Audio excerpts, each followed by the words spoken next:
Hello and welcome to the Courtyard Clubcall number, I've forgotten. But anyway, we're talking about Bristol. Is it number 8? We're talking about Bristol Rovers on Saturday. Apologies, it's a day late. We were all pretty busy yesterday on Bank Holiday Monday. I'm joined by Jimmy. You all right, mate? Are you recovered from your walk yet? Got a little bit of a lurgy, to be honest, Russ, but I'm battling on, mate. Good stuff. You are a trooper. And how much has been raised now? Is it over 6? Well, I want to say 6,000. Yeah, 6,060. So we've got the Czech presentation at the Leyton Orient game, which is in about 3 weeks' time. Nice. So we'll be on the pitch at Edgeley Park. I'll be doing knee slides. Nice. Yes. Oh, yeah. That'd be good to see that. A knee slide. Yeah. Good stuff. Okay, on to Saturday's match then.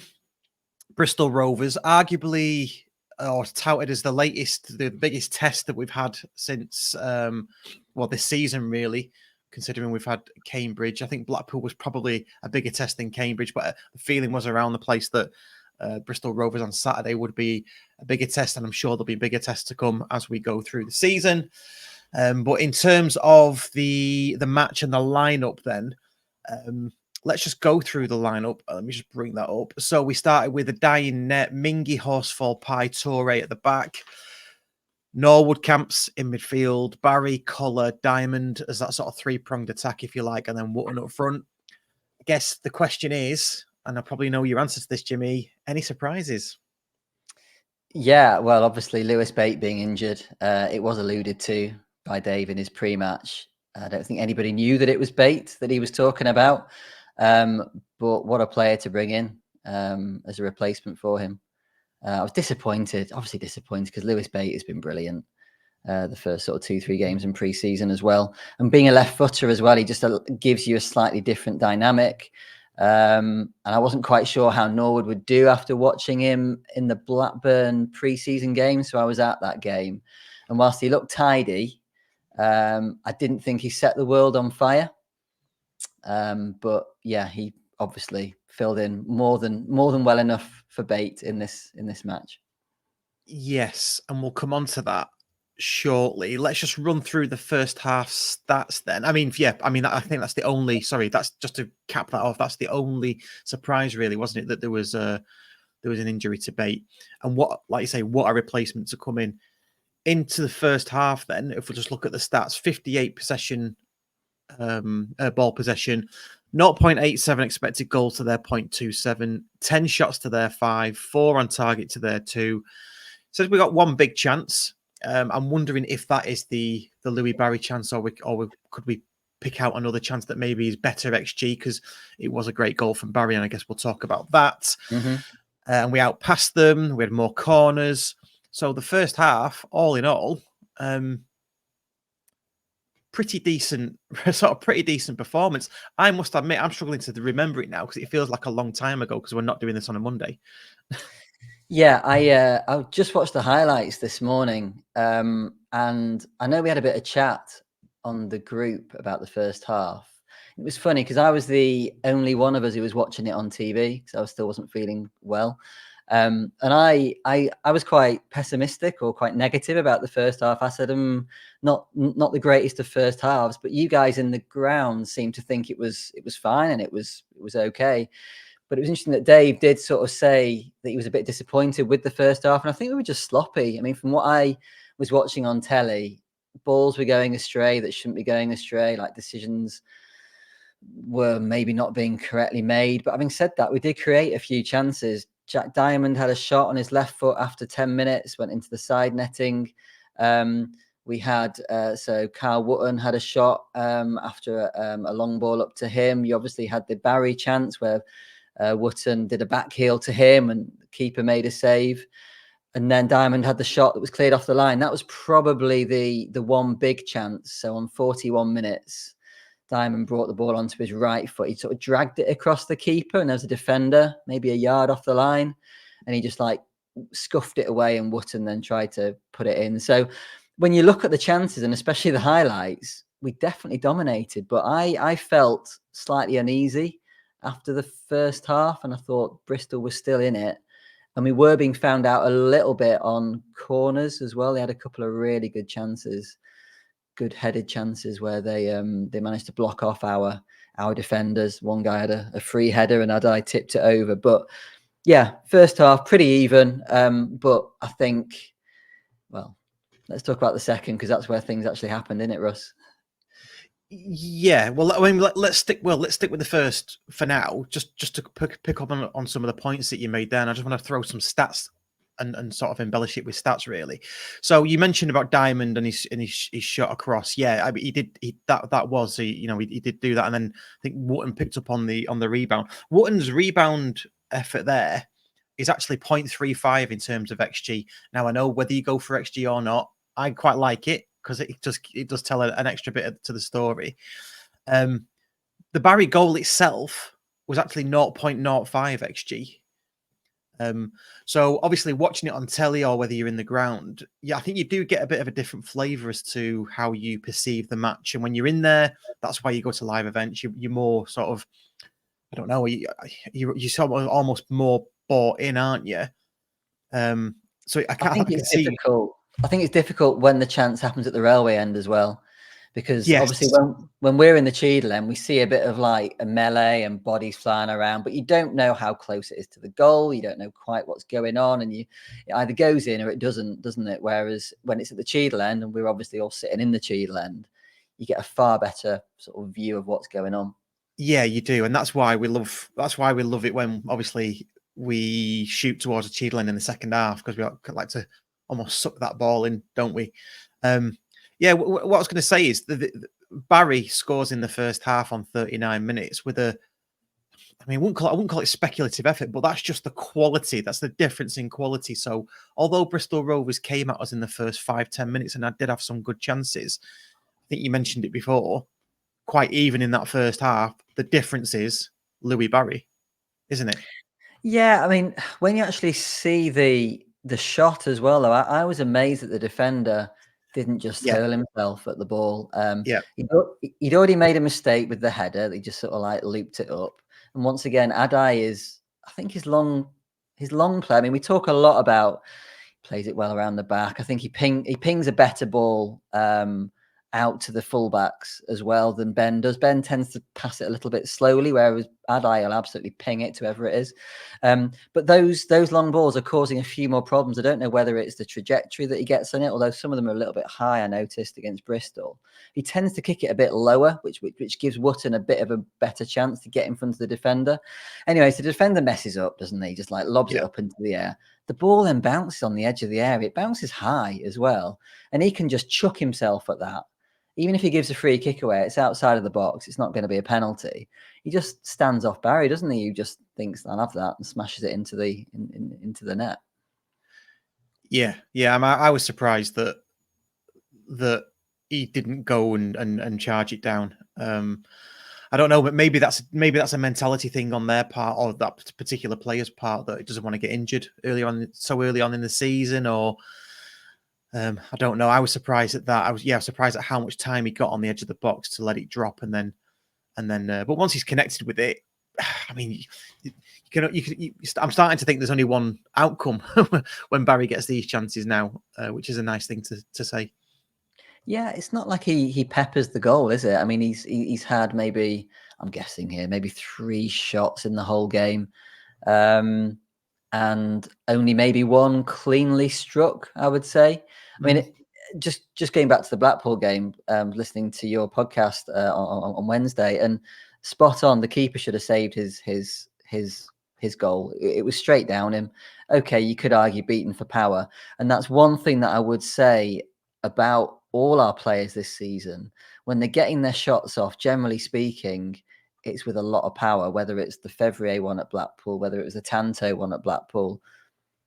This one here, we're hitting the ball nice and sweetly, which is always going to give a keeper a problem. Okay, if it goes straight at them, you think they might save it, but power's going to cause them problems and swerve and all that sort of stuff. So, yeah, cracking finish and interesting celebration as well. It's one of those sort of shrug of the shoulders, me again sort of thing celebration. But No, it was a nice celebration.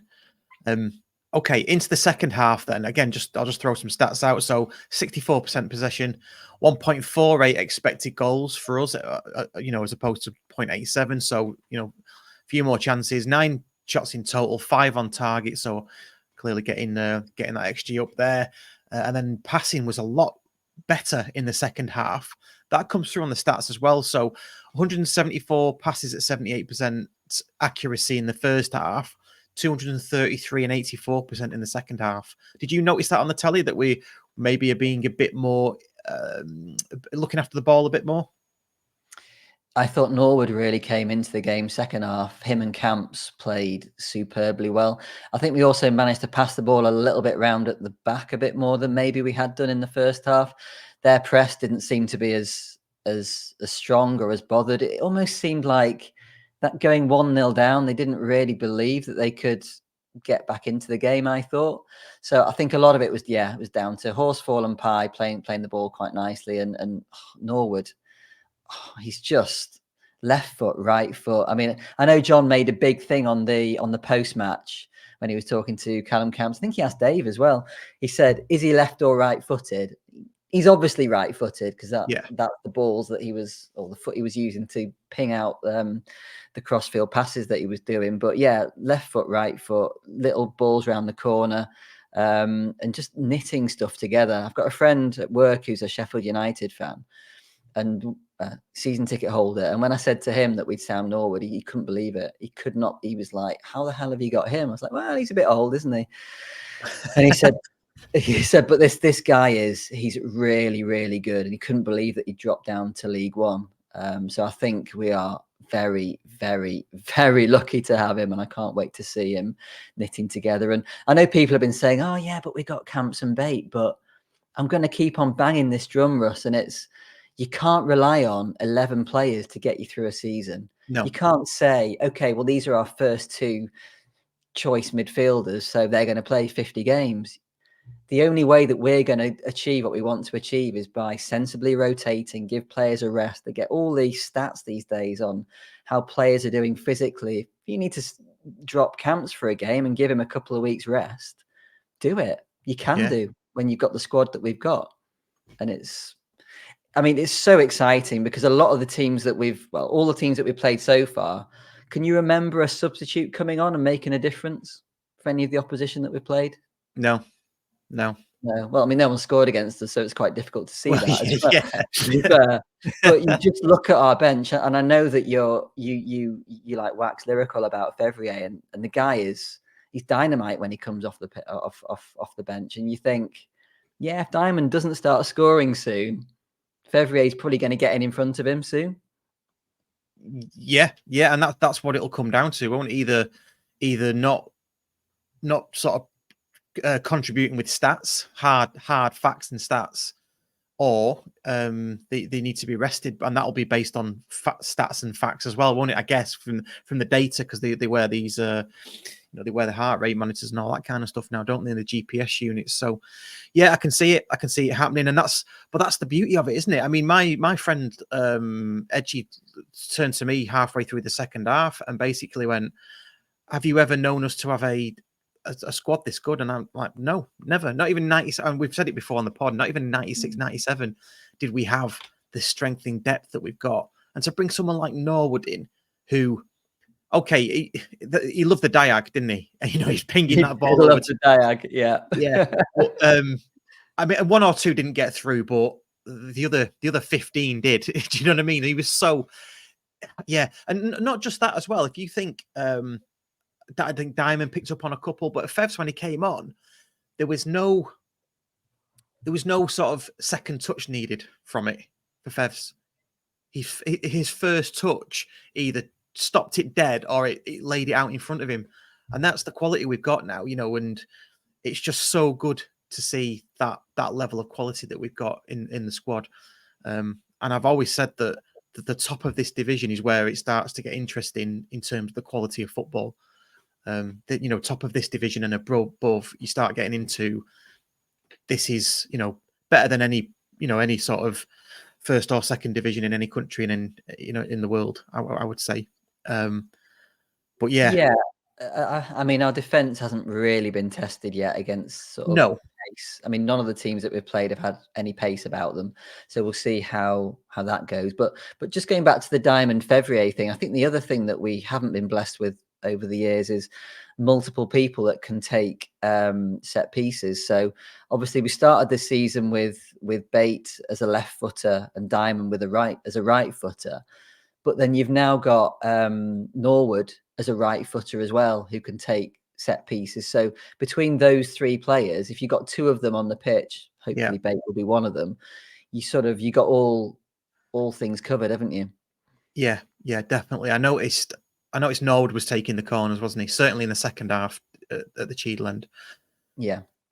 So, And I mean, obviously, a lot is made of our set pieces. I think it was Camps that said that they always practice set pieces after every single training session. And what you need with that is someone that can deliver a good ball in. There's no point having all these amazing like trains or blocks and walls and all this sort of stuff for a set piece if the guy who's taking it can't beat the first man, or he's over hitting it. So I think with our recruitment, we should start seeing some more chances from set pieces. And I know Horsfall hasn't covered himself in glory when it comes to scoring from set pieces. And we all thought, like when we signed him, oh God, this guy scored 9 goals for Northampton. We're going to get a ton of goals from him. But you can't always blame the guy that's trying to head the ball. It's got to be good service as well, sort of coming into him. And I wonder whether, I mean, I'm trying to think who used to take our set pieces. Was it Sarcevic? Yeah, it might have been Sars, mightn't it? Or, yeah. I'm sure somebody will tell us in the comments if we've forgotten that. Yeah, I mean, set pieces. Nice segue onto the second goal. Really, I mean, I think we tried it already. Horsfall at the back post to nod one back. But I think it was the second or third time of asking. Gets a good header back into the 6-yard box, and Wootton won't have an easier finish all season, I wouldn't have thought. No, he's not got a 50p knee, has he, Wootton? It's obviously beautifully rounded because it went straight in. No, you're right. I mean, you wonder how they allowed Horsfall to get that much space. But again, if you look at all these corner routines these days, there is a lot of sort of like blocking going on to prevent the person who's supposed to be marking that person from getting there. They had it in the first half where they managed to block off Wootton and the guy got a free header. So again, you can't always blame, he should have been watching Horsfall. So there's a lot of dark arts going on there with both sides, attacking and defending. But as soon as you get that first header and you get the chance to knock it back across goal. I mean, Wootton shouldn't be on his own, should he? That's the other thing. It was pretty poor defending. I think we'd have been disappointed if that had gone in for us. But yeah, I mean, Wootton has come back a completely different machine this season. It's great. He's got 2 goals already as well. It's got to be great for his confidence. And obviously at the moment we haven't got anyone to replace him in the side if he needs a little bit of time out. But I believe Mellon is a couple of weeks off from coming back, which is a massive surprise. When he first went down, we were thinking 3, 4, 5 months. So I think he's probably the guy who will be the Wootton competition in the team from what I've read and stuff. Yeah, I think you're right. I agree with you. It's pleasing that he's going to be back sooner rather than later, because we were thinking. I mean, I'm sure somebody mentioned Christmas or something, didn't they? Mm. In terms of when Mellon might be back. Yeah, Wootton. It's interesting one with Wootton, isn't it? I think there's a couple of things at play here. The first one for me is he's had a full pre-season, which I don't think he's had before at County. I think he's been interrupted with injury and other things. So that's one element at play. And I'm convinced that the other element at play for Wootton here that's working in his favour is that it's a bit less physical, or the physicality duels are let go a bit more. So in the National League and League Two, maybe, or he was always accused of dragging players down with him. But in League One, all of a sudden it seems like, oh right, the refs are letting that go, or he's getting the decisions now. Yeah. I So think also the way that we've changed the way that we play this season, it's quite noticeable. So we're going with those wider attacking forwards, more like a 4-2-3-1 sort of formation, yeah, rather than relying on the crosses coming in from wing backs. And the issues that we had last season with our wing backs, with injuries and things, obviously Maka was out for a large part of the season. Rydell was out all season. So they were the two that you would think would be able to get the balls in for Wootton. But now that we've got Barry on one side and then Diamond or Fevry on the other side, whether they're shooting and he's going to pick up some rebounds, or whether they're going to be crossing it into him and him getting his head on the ball, I think that's, I mean, he must be a happy chappy, put it that way, as a striker playing in that team. He's going to get chances and he's going to score goals.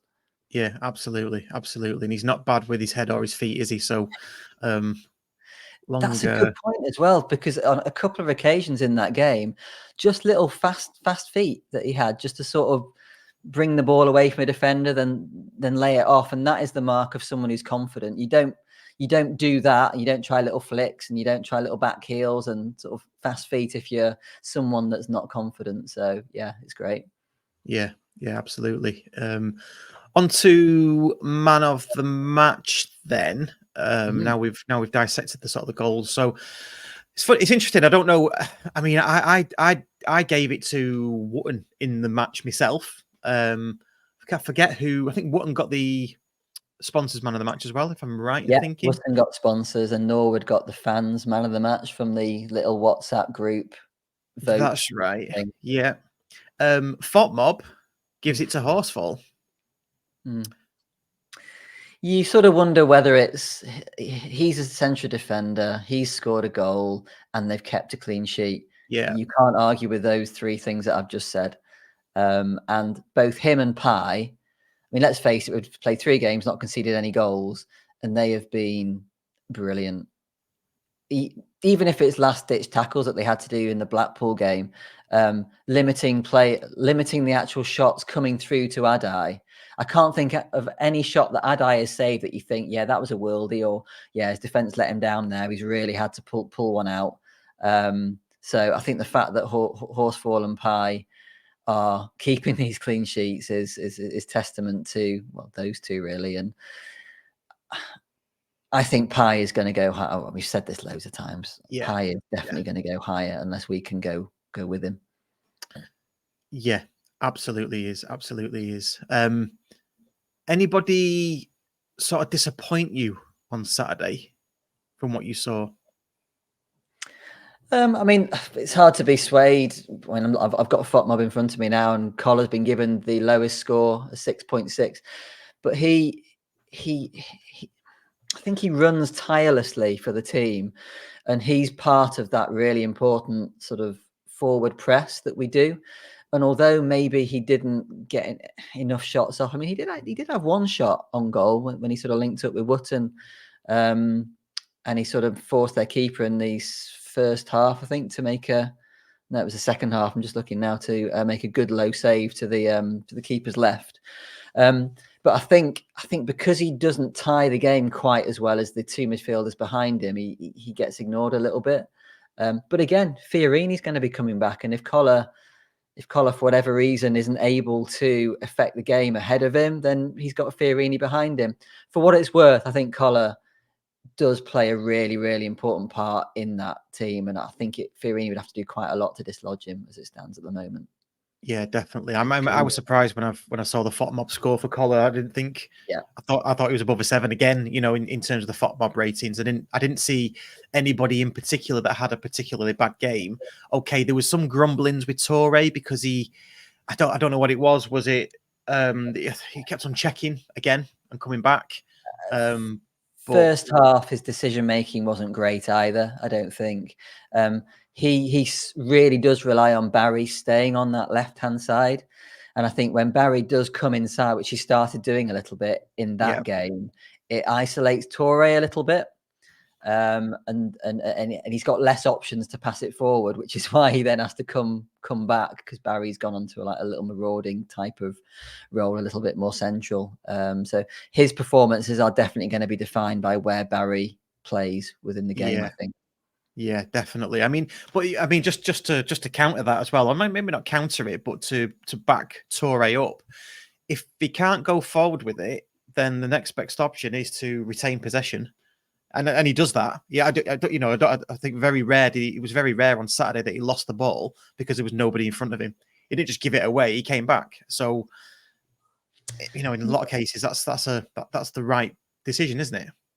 Yeah, and I'm more than happy for him to do that rather than get caught upfield doing something a little bit dangerous and then they exploit a hole that he's left in that left back area.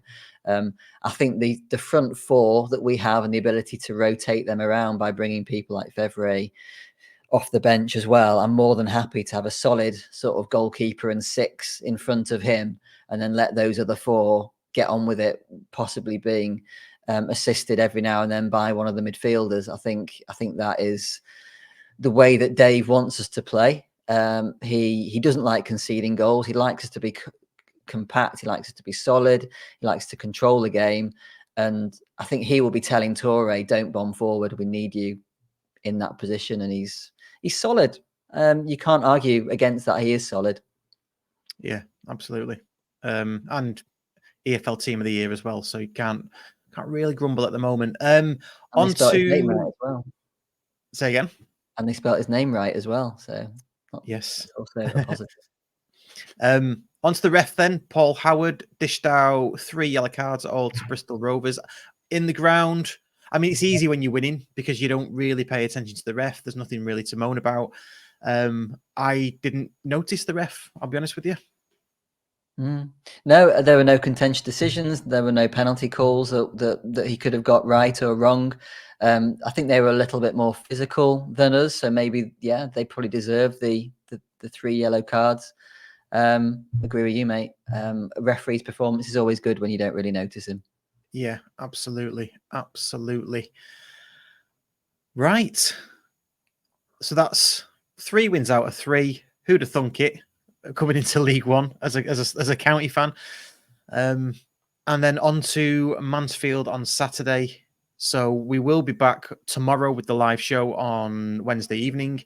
And we will hopefully have Clive from Mansfield Matters. Everybody loves Clive. I'm pretty sure we all know who Clive is by now. So he'll be back. Jimmy, anything more to say about the match from where you were sat? Any closing words? Nothing for me. I guess the only thing that I would say is that the fact that the Reading game has been postponed, I just want to very quickly say this, is going to give us some extra reinforcements coming back as well. So rather Dave than me to choose who to put on the bench, I think it's going to be tricky, but he'd rather have it that way around. Yeah. Was the Reading game meant to be next Tuesday? Next Saturday. Or was it meant to be next Saturday? Okay, so Mansfield, right? Okay, you get my dates mixed up. Right, yeah. So we've got an extra week off, haven't we? Which, like you say, helps. Yeah. So I think Mellon's back in training. I think Powell is back as well. There might be one other as well. All good there. Yeah. Good stuff. Okay, brilliant. Thanks for that, mate. And we will see you all on Wednesday, probably at the match on Saturday for those that are going. And then if not, back on the Courtyard Club Call next Monday. Cheers, everybody. Cheers.